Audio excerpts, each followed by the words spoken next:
We continue our reading of From the Heart, a daily devotional by author Ellen G. White.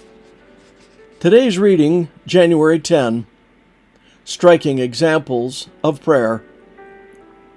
If you abide in me and my words abide in you, you will ask what you desire, and it shall be done for you. John 15:7. Prayer has been made the means of obtaining blessings that would not otherwise be received. The patriarchs were men of prayer, and God did great things for them. When Jacob left his father's house for a strange land, he prayed in humble contrition, and in the night season the Lord answered him through vision.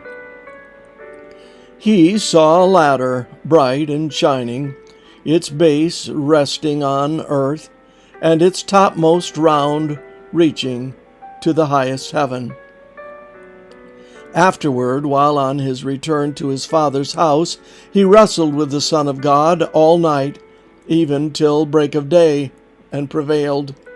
The assurance was given him, "Thy name shall be called no more Jacob, but Israel, for as a prince hast thou power with God and with men."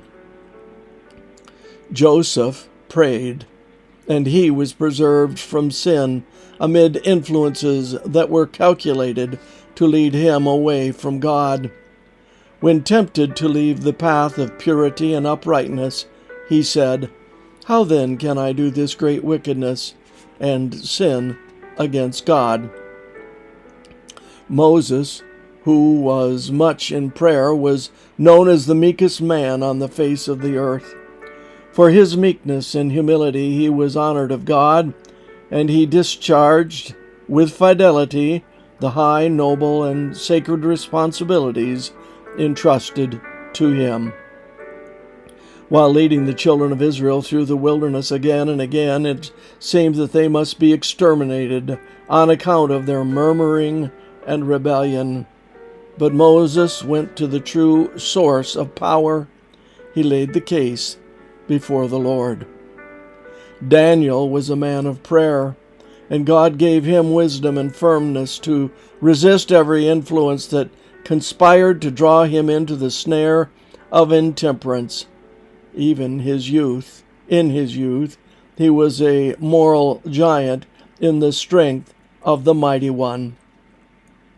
In the prison at Philippi, while suffering from the cruel stripes they had received, their feet fast in the stocks, Paul and Silas prayed and sang praise to God, and angels were sent from heaven to deliver them. The earth shook under the tread of these heavenly messengers, and the prison doors flew open, setting the prisoners free. We should be continually loosening our hold upon earth and fastening it upon heaven. Signs of the Times, August 14, 1884. This concludes our reading today of From the Heart. What can Jesus do?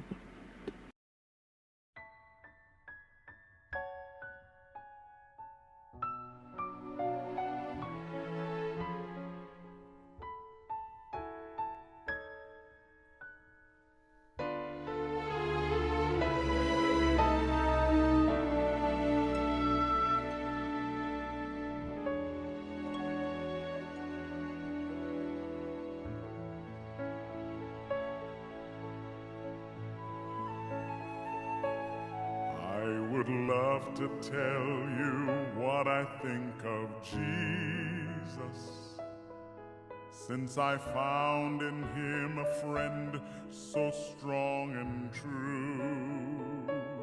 I would tell you how he changed my life completely.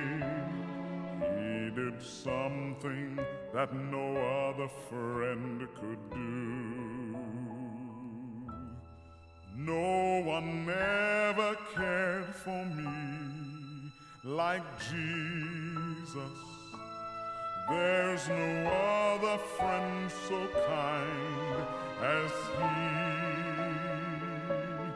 No one else could take the sin and darkness from me.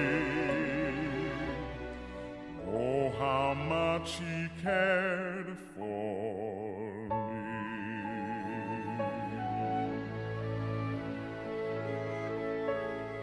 All my life was full of sin when Jesus found me.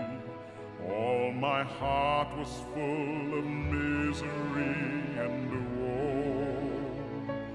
Jesus placed His strong and loving arms around me, and He led me in the way I ought to go. No one ever cared for me like Jesus. There's no other friend so strong as He. No one else could take the sin and darkness from me.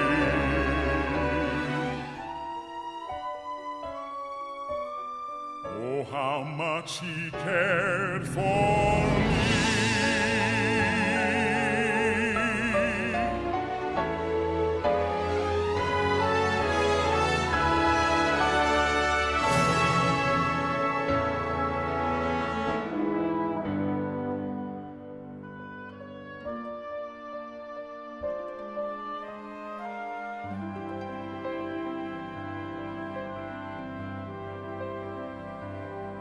Every day He comes to me with new assurance.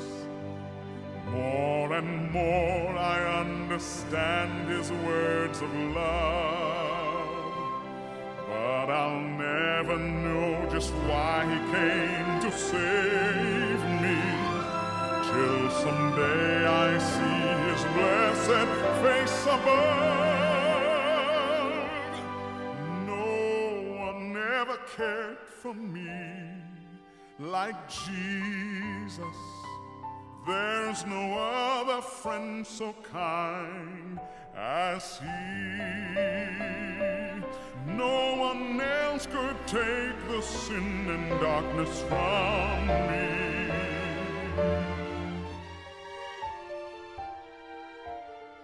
Oh, how much He cared for